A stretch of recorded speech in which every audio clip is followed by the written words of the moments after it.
L'accès aux informations et documents administratifs relatifs à la gestion des finances publiques et de leurs publications. Le sujet est au centre d'une session. La présente, initiée par l'OCLEI, regroupe les journalistes et autres acteurs de la société civile. Doter les mosquées du Mali du Saint-Courant, cela en vue de sa vulgarisation, tel est l'objectif de Abdoulaye Touré. Il a procédé à une remise d'une importante quantité en présence de plusieurs imams de Bamako et de 19 régions du pays. Mesdames, Messieurs, bonjour et bienvenue aux informations. L'Office central de la lutte contre l'enrichissement illicite, OCLEI, organise une session à l'endroit des journalistes et autres acteurs de la société civile. Au cœur de la rencontre, le décret portant modalité d'accès aux informations et documents administratifs relatifs à la gestion des finances publiques et de leurs publications. L'objectif est de faciliter la connaissance des 10 documents en vue de sa vulgarisation. On en sait plus avec Fatmata Kone. Pour lutter efficacement contre l'enrichissement illicite, il faut une meilleure appropriation des documents relatifs aux finances. La connaissance du décret numéro 2014-0607 PRM du 13 août 2014 portant modalité d'accès aux informations et documents administratifs relatifs à la gestion des finances publiques et de leur appropriation s'impose aux journalistes et aux acteurs de la société civile. La corruption ne saurait être le problème du seul gouvernement. La société civile, dans toute sa plénitude, les journalistes, toutes catégories prises, chacun dans son domaine ou secteur d'activité a un rôle essentiel à jouer dans la prévention, la sensibilisation et l'éducation des populations pour un changement de comportement. Dans le document de cette page, il est question de droit à l'information, mais aussi de la personne responsable de l'accès aux informations et documents administratifs et relatifs à la gestion des finances publiques. Déjà, ça définit les informations auxquelles les citoyens peuvent accéder et ça détermine aussi les cas dans lesquels ces informations et documents ne doivent pas être mises à la disposition des citoyens et des professionnels. Les obligations que les autorités ont à créer des canaux d'information et d'accès à l'information, donc aux documents administratifs. Cette activité est financée par le projet de lutte contre la corruption pour et par l'égalité des genres en partenariat avec Affaires mondiales Canada. L'ONG Evelan pour la culture de la paix dans le monde a organisé ce jeudi à Bamako son tout premier débat interreligieux. Ce débat est un espace ouvert avec les chefs religieux afin de promouvoir la communication et l'harmonie. Pour plus de détails, écoutons Kelly Aka, directrice pays de l'ONG. Elle est au micro de Suleiman Sidibé. C'est une ONG internationale qui œuvre dans le domaine de la paix et la résolution des conflits dans le monde, ici au Mali. Donc nous œuvrons dans le domaine de l'éducation, dans le domaine de la religion. Comme vous pouvez participer aujourd'hui à notre premier dialogue interreligieux en présentiel, dans le domaine de la cohésion sociale aussi, où nous avons lancé un gros projet qui s'appelle le projet Nous sommes un et qui permet de rassembler les différents acteurs du Mali pour discuter des problématiques régionales ensemble. Aujourd'hui, le thème justement, c'est la religion. Donc pourquoi est-ce que nous avons mis en place ces bureaux de dialogue interreligieux? C'est ici au Mali particulièrement pour prévenir les conflits interreligieux. Malheureusement, c'est une réalité aujourd'hui. Il y a énormément de conflits qui sont liés à des mésententes entre les religions.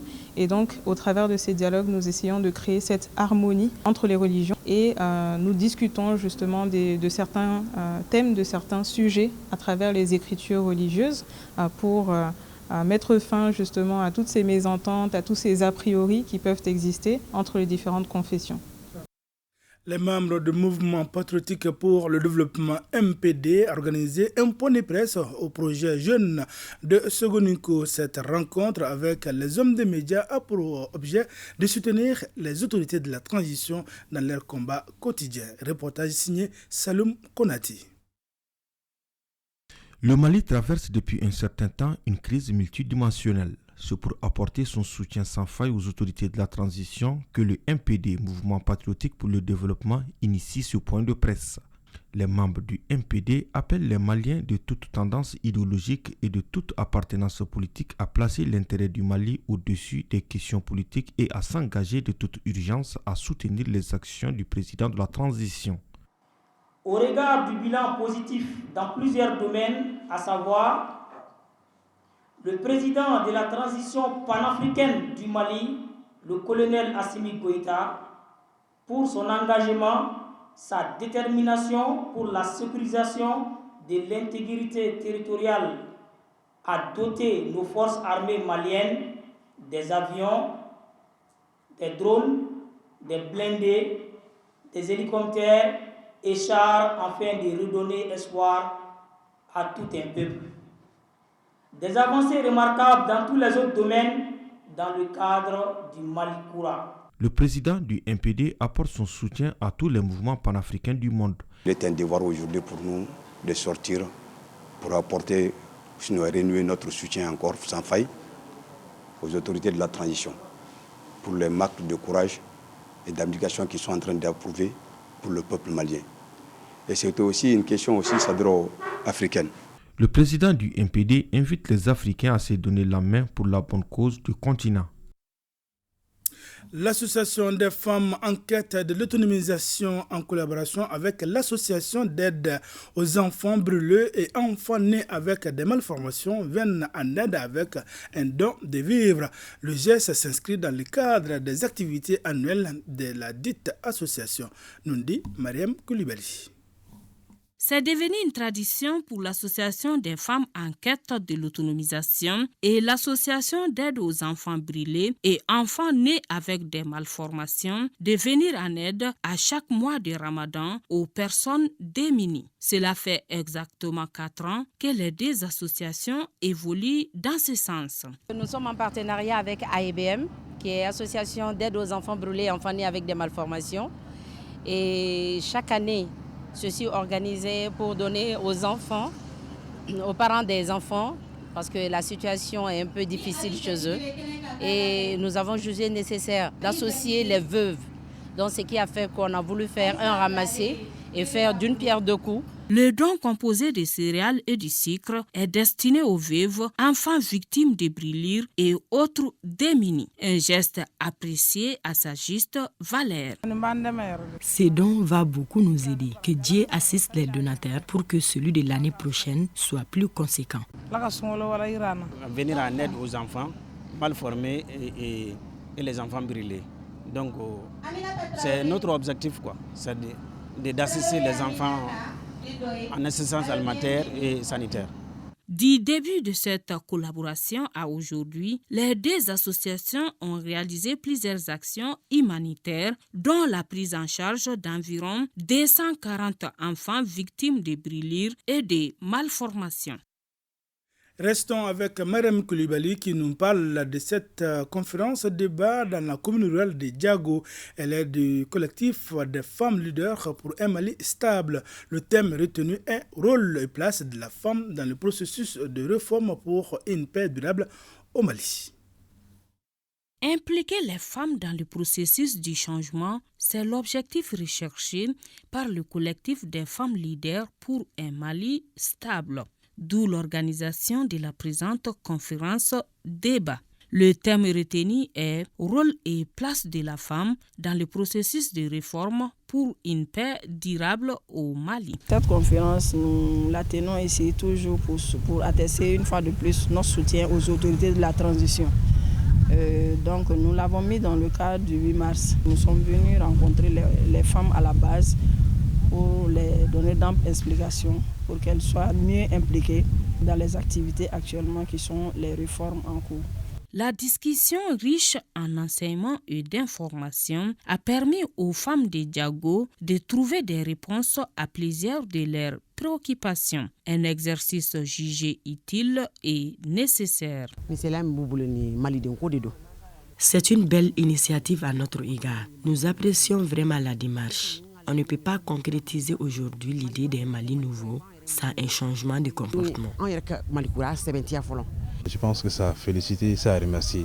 Tout ce qui concerne l'aspect stabilité du pays, nous devons être prêts à soutenir l'exécution de l'hymne national du Mali et l'observation de la minute de silence à l'endroit des victimes de la crise que traverse le pays ont été autres temps forts de cette rencontre.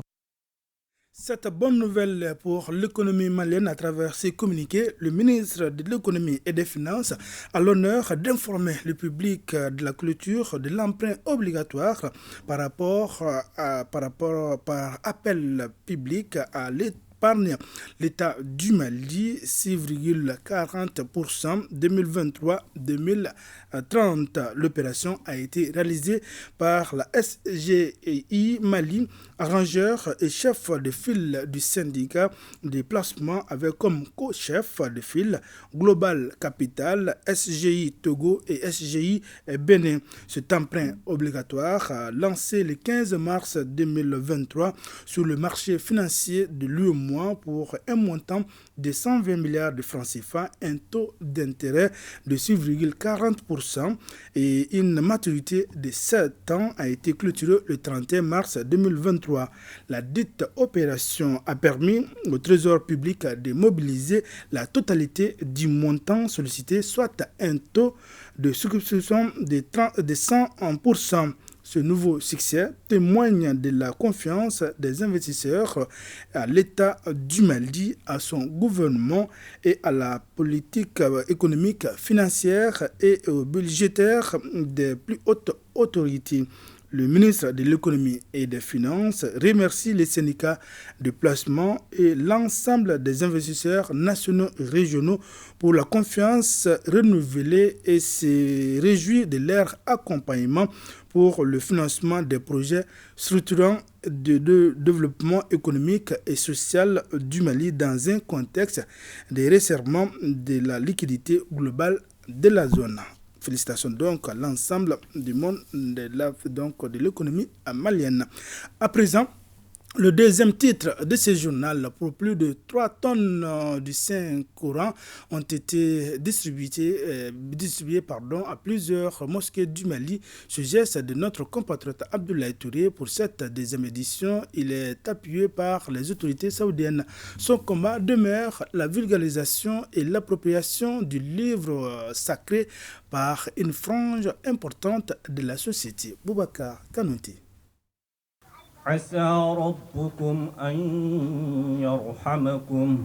Ces exemplaires du Saint-Coran sont destinés à plus de 200 mosquées ainsi qu'au centre de lecture et de mémorisation du livre sacré de Bamako et les 19 régions du pays. Cette cérémonie de distribution en ce mois béni de Ramadan est symbolique car le Coran a été révélé au prophète Mohammed, paix et salut sur lui, pendant ce mois. Le Coran demeure pour les croyants une source intarissable de connaissances.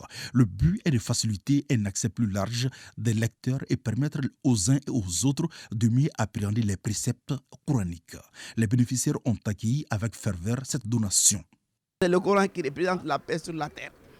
Donc la distribution du Coran dans les mois bénis était un symbole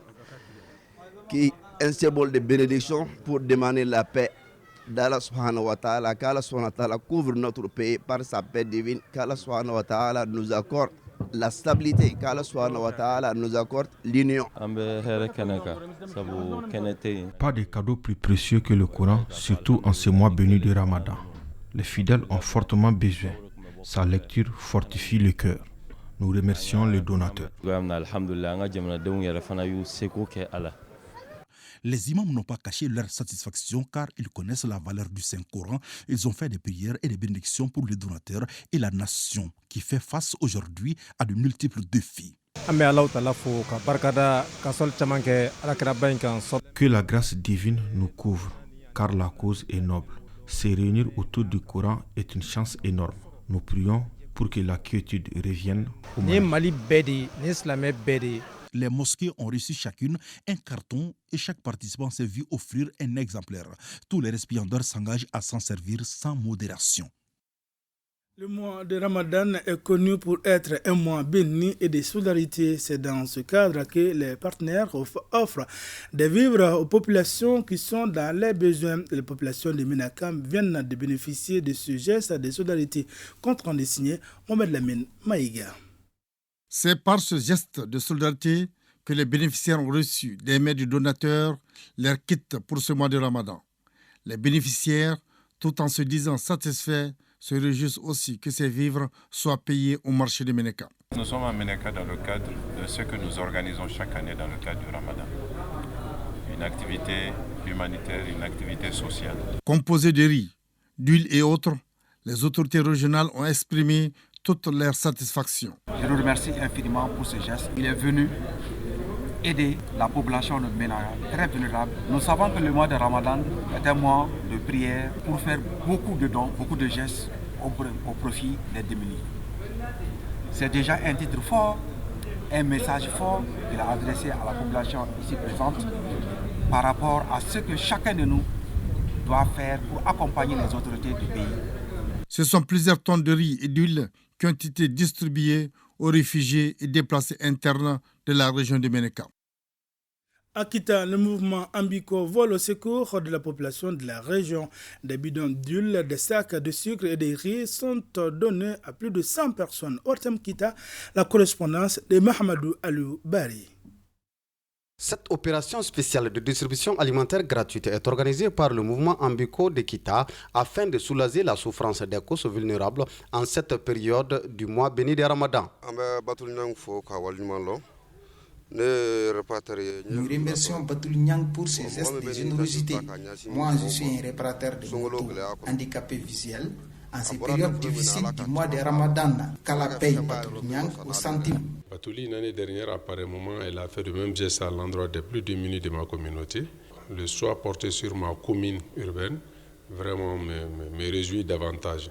Au cours de la cérémonie, le président du mouvement Ambiko a lancé un appel à tous pour agir ensemble dans le sens d'une solidarité plus active au profit exclusif de nos populations vulnérables pendant ce mois béni de Ramadan.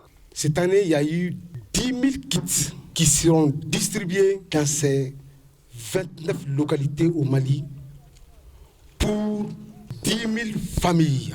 Et ces kits, j'en suis sûr, permettra de prendre une partie de leurs charges en ce mois béni. Cette activité est initiée par notre présidente Fatmata Batoul-Niang dans le cadre du mois de Ramadan pour soulager la souffrance de la population de Kita. Ce don de 100 kits alimentaires composés d'huile, de sucre et de riz est destiné à 100 familles vulnérables de la ville de Kita. Le mouvement politique et citoyen Ambiko a pour objet de contribuer à l'avènement d'un Mali nouveau avec des Maliens nouveaux. Grâce au programme Contribution à la réduction de la violence communautaire de l'aménagement, le quartier Abaradiou de Tombouctou sera électrifié sur 3 km. Aussi, l'école Alpha Saloum a été entièrement clôturée et équipée. Le point avec Idrissa Goulou Sissoko. Dans le cadre de la stabilisation de notre pays et du retour de la paix, singulièrement en région de Tombouctou, l'aménagement dote la région d'infrastructures sociales de base, la construction d'un nouveau commissariat de police dans le quartier Abaradiou, la construction d'une maison pour la société civile et la remise d'engins roulants aux handicapés. Bientôt, le quartier d'Abaradiou sera électrifié sur plus de 3 km, ce qui permettra de sécuriser le quartier. Aussi, en vue de contribuer à la réduction de la violence, l'école Alpha Saloum de Sankouré a été entièrement clôturée et a bénéficié d'équipements informatiques. Toutes choses saluées par les autorités politiques et administratives de Tombouctou. Électrifier à Baradiou, c'est vraiment lutter l'insécurité au niveau du quartier, mais aussi ça va permettre à Baradiou d'être éclairé et créer beaucoup la cohésion entre les gens. Cette partie de la ville électrifiée par l'aménagement avec des panneaux solaires nous réjouit énormément du fait que ça devient un appui additionnel aux différentes actions en lien avec le développement que l'aménagement fait déjà dans la région. En 2023, il s'agit pour l'aménagement d'appuyer les politiques de développement régional en partenariat avec les autorités régionales. Les projets qui sont maintenant en cours pour lesquels le bureau régional de l'aménagement est en train de se battre, c'est 2 projets extrêmement importants pour la ville de Tombouctou. C'est le projet par exemple pour l'achat de scanners pour l'hôpital de Tombouctou. C'est un projet qui coûte une bagatelle de 300 millions de francs CFA. En plus de cela, il y a aussi la réhabilitation des ferries au niveau de Koriomi. Un projet qui coûte également plus de 300 millions de francs CFA Les deux combinés, ce sont des projets qui coûtent plus de 600 millions de francs CFA et qui sont en très bonne voie, qui seront bientôt achevés. Selon les responsables de l'aménagement du Tombouctou, ces actions contribueront à la stabilisation et au retour de la paix. Nous revenons sur ce communiqué. Le ministre de l'Économie et des Finances a l'honneur d'informer le public de la clôture de l'emprunt obligatoire par appel public à épargne État du Mali, 40% 2023-2030. L'opération a été réalisée par la SGI Mali, arrangeur et chef de file du syndicat de placement avec comme co-chef de file Global Capital, SGI Togo et SGI Bénin. Cet emprunt obligatoire lancé le 15 mars 2023 sur le marché financier de l'UEMOA pour un montant de 120 milliards de francs CFA, un taux d'intérêt de 6,40% et une maturité de 7 ans a été clôturée le 31 mars 2023. La dite opération a permis au Trésor public de mobiliser la totalité du montant sollicité, soit un taux de souscription de 100%. Ce nouveau succès témoigne de la confiance des investisseurs à l'État du Mali, à son gouvernement et à la politique économique, financière et budgétaire des plus hautes autorités. Le ministre de l'Économie et des Finances remercie le syndicat de placement de l'ensemble des investisseurs nationaux et régionaux pour la confiance renouvelée et se réjouit de leur accompagnement pour le financement des projets structurants de développement économique et social du Mali dans un contexte de resserrement de la liquidité globale de la zone. Signé le ministre de l'Économie et des Finances. Ainsi prend fin ce journal. Merci d'avoir été des nôtres. À demain, Inch'Allah, même heure, même plateau et pour d'autres informations.